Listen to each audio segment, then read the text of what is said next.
तो RYA India yoga page में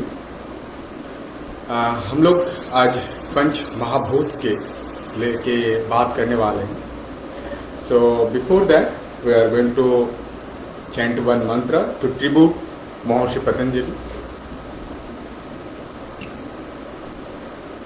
योगेन चित्तस्य पादेन वाचं मालं शरीरस्य च वेदकेन योपाकरोत्तं प्रवोरं मुनीनं पतञ्जलिं प्राणजलिरानतस्मि.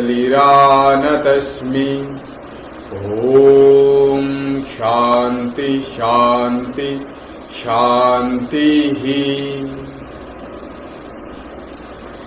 थैंक यू सभी को तो ज्वाइन विद अस. आज हम लोग आपको RYA इंडिया की तरफ से हार्दिक वेलकम करते हैं. आज हम लोग पंच महाभूत एंड इनका सिग्निफिकेंस लेके बात करने वाले हैं. कुछ दिन बाद वर्ल्ड योगा डे मतलब next Sunday international day of yoga अभी आने ही वाले हैं. तो इंटरनेशनल डे ऑफ योगा इनका पहले बहुत सारा तरह तरह का पूरा विश्व में इस बार योग का प्रचार या योग का अभ्यास हो रहा है या योगा का टॉक हो रहा है, योग को लेके वेबिनार हो रहा है बहुत सारा. तो उसी के अंतर्गत हम लोग भी RYA इंडिया की तरफ से ये मुहिम चला रहे हैं कि योग का जो जागरूकता इस सभी के अंदर में सही दिशा में जाए पहुंचे. हम लोग देख सकते हैं कि योग का बहुत सारा डेफिनेशन है, लेकिन इसमें छोटा छोटा प्रिंसिपल्स है जो प्रिंसिपल हमारा लाइफ को सुधार सकते हैं. तो वैसे ही लाइफ को अगर सही दिशा में लेके जाना है तो कुछ चीज के ऊपर ध्यान देना चाहिए. वैसे ही एक चीज है ये पंच महाभूत. पंच महाभूत क्या है ये अगर कोई पूछते हैं तो इसमें सभी लोगों के पास सही से आंसर नहीं होता है. या कोई भी बोल देते हैं कि पंच महाभूत तो वही है खेती आप तेज मरुत बम. मतलब खेती मतलब अर्थ, ऑप मीन्स वाटर, तेज मीन्स फायर, मरुत मीन्स एयर एंड बोम मीन्स ईथर और स्काई. तो ये जो पंच महाभूत है इसका हमारा जीवन में, सामान्य जीवन में क्या इसका काम है. ऐसे इसी को छोड़ के भी तो हम लोग जिंदा रह सकते हैं या योग अभ्यास कर सकते हैं. योग आप अभ्यास कर सकते हैं, बट अगर आपको सही से योग अभ्यास करना है तो ये चीज के ऊपर आपको ध्यान देते हुए आपको प्रैक्टिस करना है. एंड आप अगर आपका ये पंच महाभूत अगर सिंक्रोनाइज नहीं रहेगा, बैलेंस में नहीं रहेगा, तब आपका जीवन संतुलित नहीं हो सकता. कैसे इसको संतुलन में लेके आएंगे, इसका अभ्यास क्या है, इसका कार्य क्या है. जैसे खेती, इसका जो तन्मात्र है वो है गंध या स्मेल. एंड ये जो सेंसरी ऑर्गन से जुड़ा हुआ रहते हैं दैट इज कॉल्ड नोज. तो हम लोग जानते हैं कि नोज से ही हम लोग घ्राण लेते हैं या कोई किसी का किस गंध है या कौन सा उसका एसेंस है वो हम लोग महसूस करते हैं. Op means water.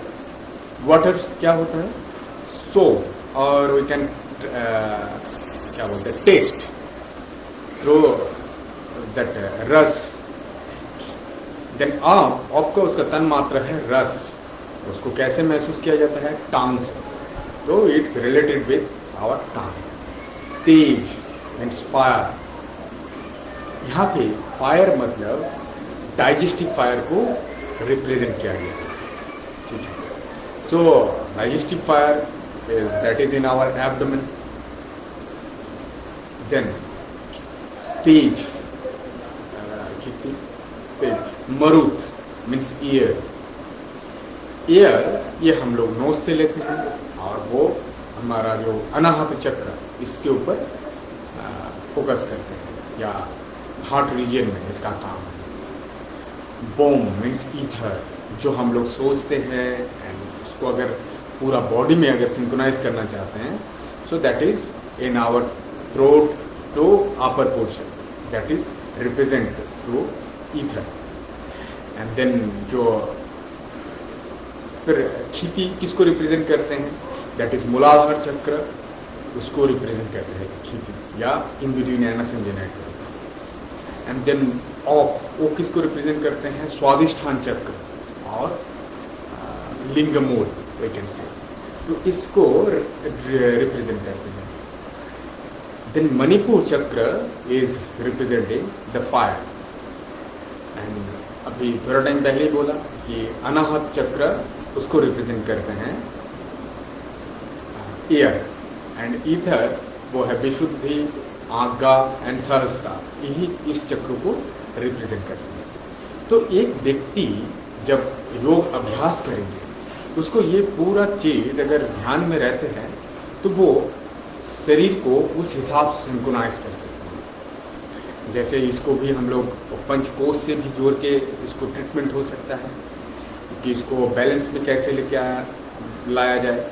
जैसे क्षिति, मतलब जो भी तत्व इस शरीर में है, जो विजिबल है, वो कैसे उसको संतुलित में लेके आ सकते हैं। जैसे वो हम जो ग्रॉस बॉडी है, उसको हम अन्नमय कोष बोलते हैं। अन्नमय कोष का ट्रीटमेंट के लिए क्या किया जाता है, षटकर्म के अभ्यास, सूक्ष्म व्यायाम, आसन, सूर्य नमस्कार, ये सब कुछ करते हुए, प्रैक्टिस करते हुए, जब भी हम लोग पूरा बॉडी को एक संतुलित, मतलब ना मेरा जो BMI है वो कम हो जाएगा, ना BMI मेरा ज्यादा होना चाहिए। ये सही दिशा में जब होगा, मतलब ना मेरा वजन कम होना चाहिए, अंडरवेट होना चाहिए, ना ओवरवेट होना चाहिए, तो संतुलित वेट में जब रहेंगे, तभी हम लोग योगा अभ्यास कर पाएंगे, तभी मेरा स्वास्थ्य सही रहेगा। अगर ज्यादा हो गया तो भी ये योग अभ्यास के लिए वो बाधा का स्वरूप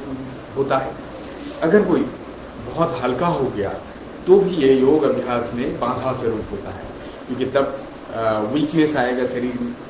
तो वीकनेस आने से भी यू कांट परफॉर्म योगा अभ्यास। ना आप मेडिटेशन कर पाएंगे, ना आप ध्यान कर पाएंगे, मतलब कोई आसन या प्राणायाम अभ्यास कर पाएंगे। या शरीर में आपका खाना बहुत इंपॉर्टेंट है। जो जब भी हम लोग जो ग्रॉस बॉडी या अन्नमय कोष, इसके बारे में बात करेंगे, तब खाना का महत्व बहुत ऊपर है।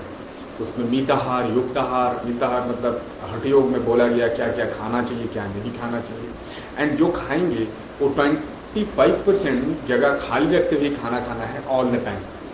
तो ये जब भी ध्यान में रखते हुए हम लोग अभ्यास करेंगे, तब अन्नमय कोष सही होगा। अगर अन्नमय कोष सही होगा, तब जो हमारा ग्रॉस या पृथ्वी एलिमेंट है वो भी सही दिशा में काम करेगा। देन क्षिति ऑफ, मतलब जल भी वो भी अन्नमय कोष से ही रिलेटेड है।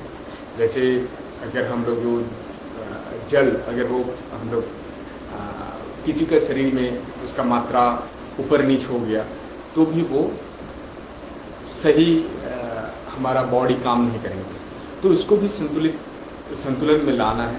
इसलिए जो कितना पानी हर रोज पीना चाहिए, या शरीर में कहीं पे जो वाटर लेवल हाई हो रहा है या लो हो रहा है, उसको भी ध्यान रखते हुए प्रैक्टिस करना चाहिए।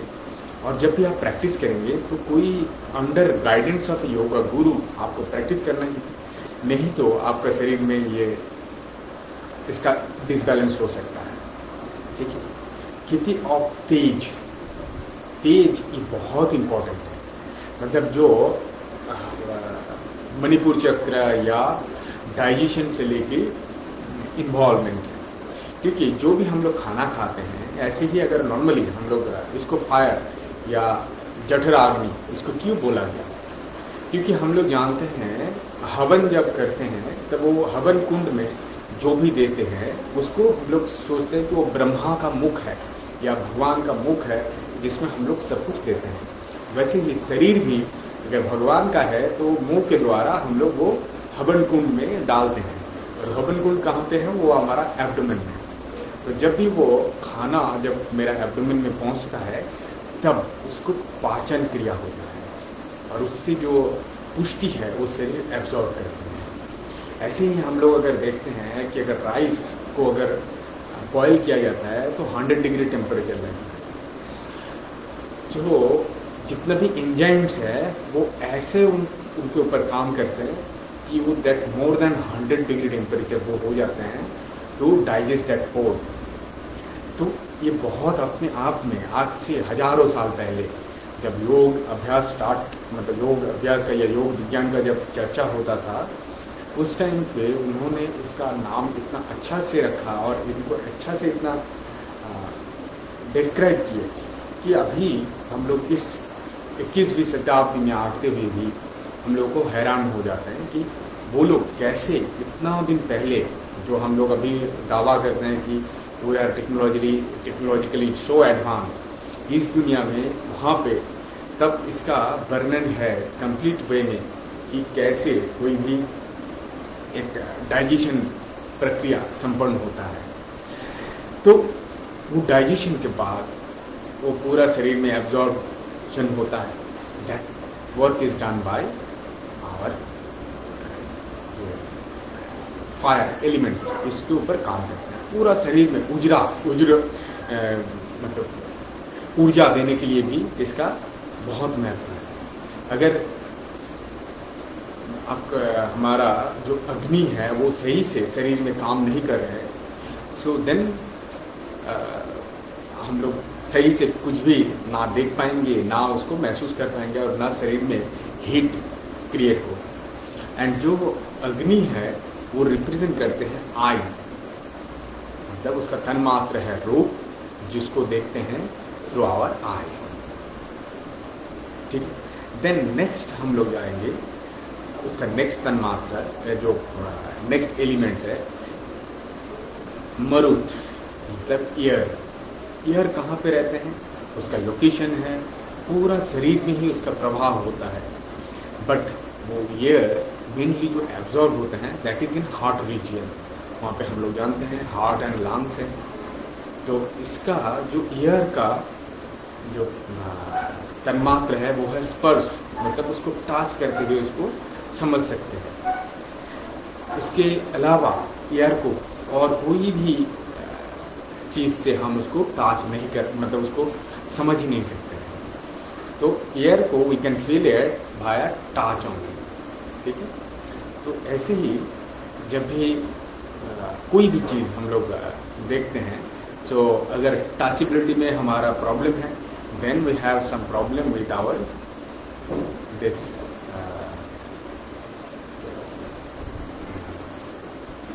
ईयर में कमियां हैं पूरा शरीर में। और ईयर को सही कर सकते हैं तो भाया प्राणायाम अगर अभ्यास करते हैं सही दिशा में तो शरीर में ईयर का कमियां कभी भी नहीं होगा। Then next is ether. ये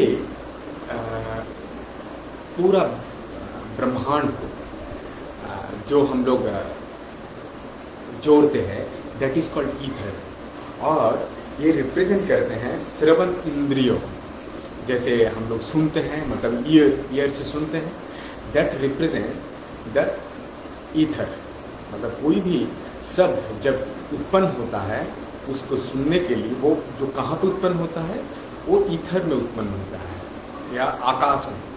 तो ये आकाश से ही हम लोग शब्द सुनते हैं। तो ये इसीलिए ये हमारा रिप्रेजेंट करते हैं कान को।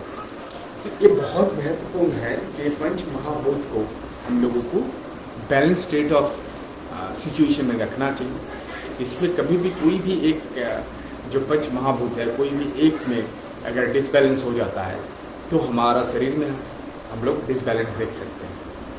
तो इस इंटरनेशनल डे ऑफ योगा का एक हफ्ता पहले इसका महत्व बहुत ऊपर है, क्योंकि सभी लोग हम लोग जानते ही हैं। अभी बहुत सारा मीडियम हो गया जहाँ से हम लोग इजीली जान सकते हैं कि व्हाट इज योगा, उसका डेफिनेशन क्या है, उसका बेनिफिट क्या है, उसका लिमिटेशन क्या है।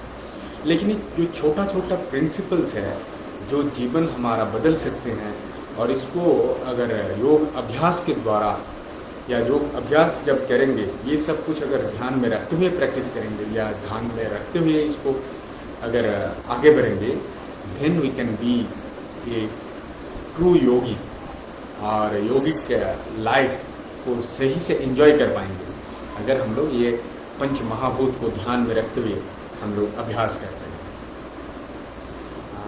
मे भी आप लोगों का अंदर में बहुत कुछ क्वेश्चन अराइज हुआ होगा। अगर आप हो रहा है तो आप जरूर इसमें कमेंट करते हुए आप पूछ सकते हैं। अगर अभी आप नहीं है तो आप बाद में भी जब भी आप ये वीडियो देख रहे होंगे उस टाइम पे आप क्वेश्चन कर सकते हैं। We will try to answer your question in near future. So thank you very much for your valuable time to be with us. तो इंटरनेशनल डे ऑफ योगा आ रहा है, RYA इंडिया की तरफ से सभी को योग दिवस का अग्रिम शुभेच्छा। आप लोग प्रैक्टिस करते रहिए हर रोज। जो अभी इस बार का जो टैगलाइन है योगा एट होम, तो आप घर से ही योगा अभ्यास शुरू कीजिए। आप अगर घर से योगा अभ्यास करते हैं तो पूरा विश्व में फैलना, या योग अगर सामान्य जीवन में अगर एक पार्ट बन जाएगा तो एक हेल्दी लाइफ और एक स्वस्थ लाइफ मिलने में कोई भी ज़्यादा टाइम नहीं लगेगा। सो ये पंच महाभूत का जो आज चर्चा हुआ, इसको ध्यान में रखते हुए आप लोग जरूर अभ्यास कीजिए योग का, तो देखेंगे कि स्वस्थ और सुंदर जीवन आप लोग को मिल सकता है। तो इस सेशन को यहाँ पे विराम देते हैं। मैं शिशिर विश्वास सभी को एक योगिक प्रेयर के द्वारा ये सेशन कंप्लीट करते हैं।